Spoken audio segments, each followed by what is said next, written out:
Hi all. What's up today? It's Friday. And it's 14 degrees in Woonsocket at 11:11. Yikes. Well, I'll show you what I'm up to. Turn this around. I'm in the kitchen. Well, I've been kind of cleaning up and brought my dogs to the groomer 2 days ago. Wednesday, yeah. And Zuzu's fine, but Molly's been scratching away like crazy. I think she had some kind of an allergic reaction to whatever scent they may have used this month. So she's nice and short right now, so I dunked her in the tub with some dog shampoo that is meant to, what is it? It's soothing. It's an anti-itch shampoo for dogs. Yes, they do have that. So that's what we did this morning. I cleaned up. And so I'm working on my last August quilt. This is a machine quilting. It's going to be just a short machine quilting video today. Last August, I signed up for the Hoop Sisters Mystery Quilt. I never did a Hoop Sisters. I always wanted to do a Hoop Sisters, and I'm learning a lot doing it. It was 5 weeks. I stayed with it for about 3 weeks, and then I stopped. Oh, I know why, because in August I bought my new Bernina, and I wanted to buy the embroidery module, which I did, but I never used my embroidery module till this week, because when I bought my new Bernina, the embroidery module was being upgraded at that same time, so I never used my original embroidery unit and traded it up for the new one, which is quicker and quieter, and I'm telling you, I've been using it for the last couple of days and I really like it. So what this is about, though, is saving your battleizer. For those of you who don't know what battleizer is, which I didn't know what it was until last summer, it's a batting and a stabilizer combined. Let's see, here's some battleizer right here. It looks like a very low loft batting, but it's got stabilizer in it. And this is what you use with this particular pattern in Hoop Sisters. I have a feeling they always use this. But let me tell you what happens. I'm making a 7-inch. Here, let me turn this around and show you what's going on. I'm making 7-inch blocks because that was the biggest block that my brother machine could handle. So let me show you this. Here's a 7-inch block. I guess the lighting's okay. You make a series of 7-inch blocks and it's going to form a really nice, mine's only going to be a wall hanging. It's like a wall hanging size, but it's very beautiful. I love their designs. Yeah, those are all different. So anyway, here's the scoop. When you, now I've switched over from the brother to the Bernina, which is over here. Ta-da! Oh, let me close up the drawer. I'm using this machine now because this is the new one, and this is the new, quieter, quicker embroidery module. And when I made these particular blocks, I had to use this maxi hoop, because what happens in machine embroidery, even though you may only be making a 7-inch block, what you must do is allow enough room for the machine to work. Now this one couldn't, I don't know, let's see, 1, 2, 3, 4, 5, 6, 7. No, it wouldn't have been able to accommodate 2 blocks. So what I'm doing is hooping it up, and you have to put the battleizer, you have to fill the hoop. Well, at least that's how I know how to do it. Maybe there are some people out there that can tell me that you could only just put the battleizer across the middle and it would still hold tight. With this particular hoop it might. But what I'm here to tell you about today is saving your battleizer. After I've trimmed the excess battleizer off my hoop, I saved them. I saved all the pieces, because now what I'm going to be doing is I'm going to be embroidering sashing for around the blocks, and the sashing is 5.5 inches by 8. So I'm not going to use this hoop. I have an oval hoop that I'll be using. And that's right over here. Here's my oval hoop. So what I need to do is have a piece of battleizer that will accommodate the hoop, or vice versa. Well, here's what I've normally cut off top and bottom from those 7-inch squares. So I've saved that, and then I went and got, well, that's not the scrap I want to use, is it? No, that's not quite big enough, but I'm going to go get 2 pieces that'll accommodate this hoop, and I'll show you how simple it is to just put it together and hoop it. Be right back. So here's what I do. I have all sorts of different sizes of battleizer scraps that I've saved, because I bought a bolt of it when I was starting this project, because I had absolutely no idea of how much I might need. And I still have a good amount of that bolt left, but I've been trying to conserve. So this is just on my regular travel sewing machine. This is a little Baby Lock Melody that I picked up used at Blaine's for a great price. So basically what you're going to want to do is get 2 straight edges. You can see how this one's a little crooked, so I'm just going to go trim that and then we'll sew it together. Okay, so I've trimmed this pretty straight, and I'm going to just put the 2 straight edges together like that, and use a wide zigzag to put it together. It would probably be better to put it on my Bernina because it has a 9mm. This is only 4mm, I believe, but it'll do the trick. So I put the middle of the press-a-foot right in where the join is for this, because this is going to be underneath all your sewing and embroidery on your quilt block, so it's not going to show that you've joined the battleizer. So here we go.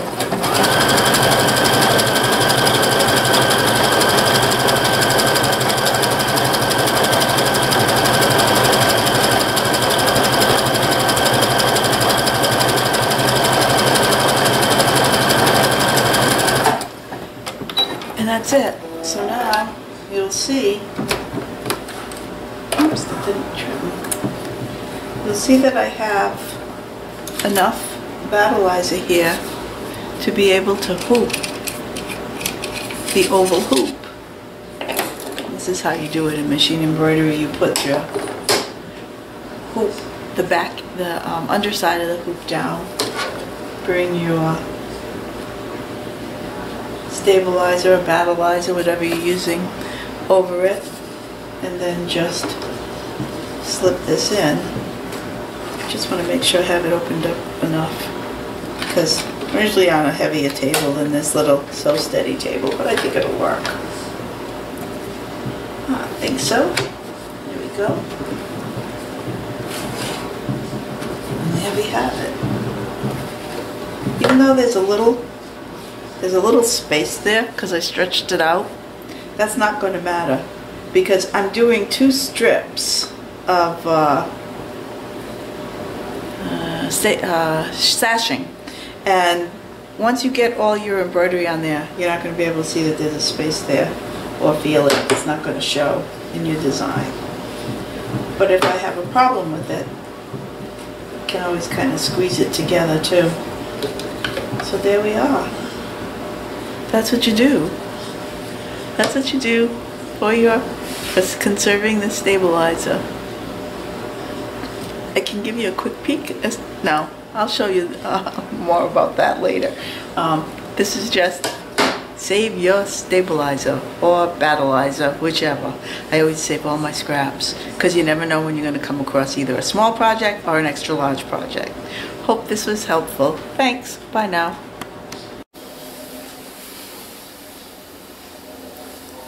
Hi, this is part 2 of saving your battleizer and doing a bit of machine embroidery. I'm making the sashing for the Summer Mystery Hoop Sisters wall hanging from 2021. I just put these two pieces of batting together. No, Battleizer together. As you can see, I did have a little bit of a space here, and I didn't bother to fix it. Usually I would, but I thought for demonstration, this one's pretty good. This one's not a problem. This one has a little bit more space.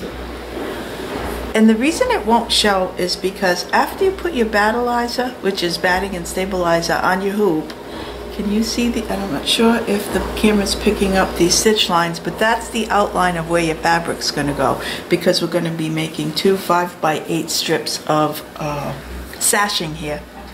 What we use is regular wool batting on top of this.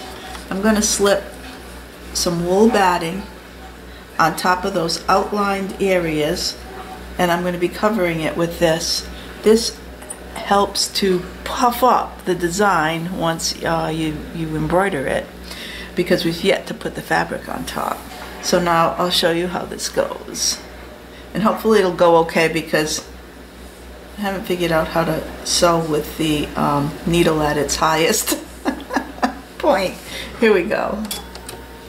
I kind of guide it along with my fingers, but I don't recommend that, especially if you're new to embroidery, because you don't want to get, it's going to go pretty good, I think. You don't want to get picked. I have done this for a while now, and do you know, it was only like maybe last summer or so, I finally got a needle through my finger, and I wasn't even holding down some fabric to make sure it was going to go, you know, get stitched. It was because I was trying to remove a piece of lint and I didn't pay attention to what I was doing. How dumb is that, huh? And yeah, it penetrated the nail. Yeah.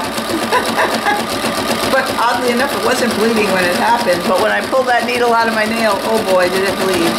But it kind of stopped pretty quickly. So that was good. So now you get a better idea. You can see, you most likely see where that, whoa.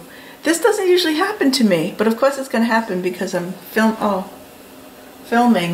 What I am using for thread here is water-soluble thread, and I think I'm at the end of my, I want to cut it there and pull it through. You never pull it backwards, you always pull your thread forward. Okay. I'm going to stop this right where it is, and I'm going to go change my spool of thread. I bought some new thread and didn't anticipate that I'd have to. Oh, wait a minute. Maybe I don't have to. There's a tiny bit left. We're going to try threading it and getting this done in one take. As I said, this is only like I think this is the first week I've started embroidering with, I gotta put this up, with this machine. I've embroidered on my brother though for years now. Not a lot, but I've done a few quilts on it. Alright, this has an automatic threader, which doesn't often work for me yet. I'm telling you, still getting used to it. Ah, it worked this time, yay! It's always nice when things work when you're videoing. Alright. This should be okay now. And I'm not even going to bother to backstitch because this is still the underneath part. I'm just going to go for it.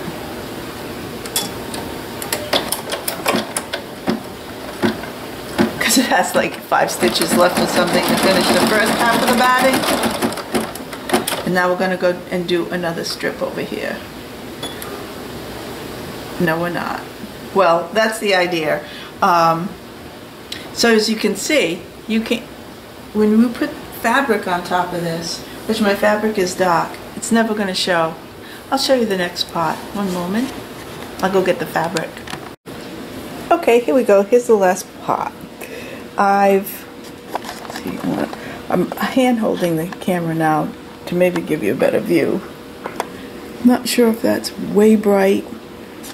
Can turn that down. No, I think you need to see it. Let's see. Maybe that looks better. Okay, so there are the two sashing lines that we're going to be embroidering. And you can see, you cannot tell where that space was in the Battleizer at all. So this is going to work out just fine. This is my batik that I'm using for the sashing. I know, it doesn't look like much, but I really love, I really love these kind of colors. Oh, what we must do is thread the machine. One moment. This is the color I wanted to add to my sashing. I'd call it a brass kind of color. I don't know how good the light is here.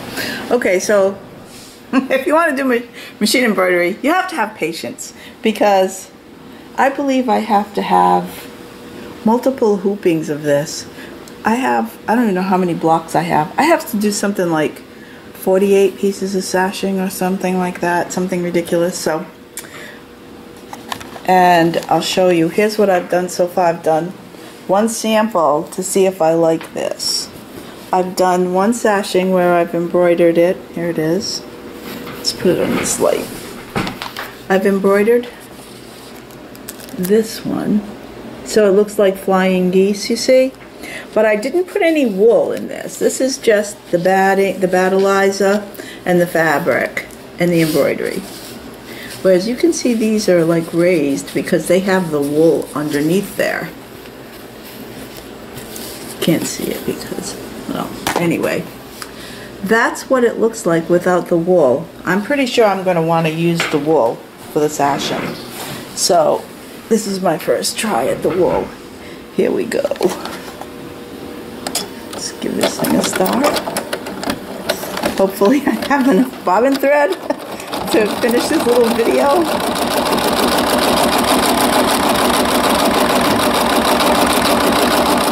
It does run quite quietly compared to some embroidery machines. So you have to be careful. Sometimes it's good to tape down these sides when it is short. Whew, we made it. Hopefully it won't get stuck. Now it's going to start the actual embroidery. Oh no, it's not. It's gonna do the other side first, then do the embroidery. Oh no. Yeah, okay, here we go. You know what? I won't make you watch all this part because basically it's just the machine going. I'm going to come back when it's finished and show you the difference. Show you the puff effect. We're continuing. I have the first sashing done here. And it's done in that sort of a monochromatic match of color to this batik. But the rest of my blocks are done. The quilting that's done outside of the embroidered area is I use Glide. Is the color of it? Glide in a pearl color. And I was wondering if I'd have more continuity if I used that same Glide on this color batik to have it look more like it belonged with the quilt. I think I'm going to be in a dilemma because I like both of them.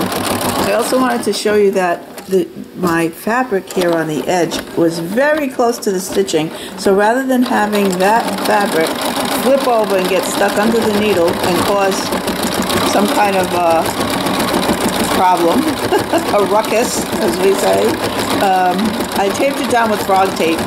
You use frog tape, painter's tape, and it's better than just sticking your finger in there all the time.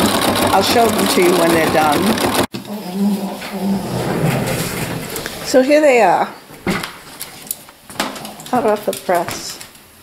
Let's look at it in the light. Can't really tell.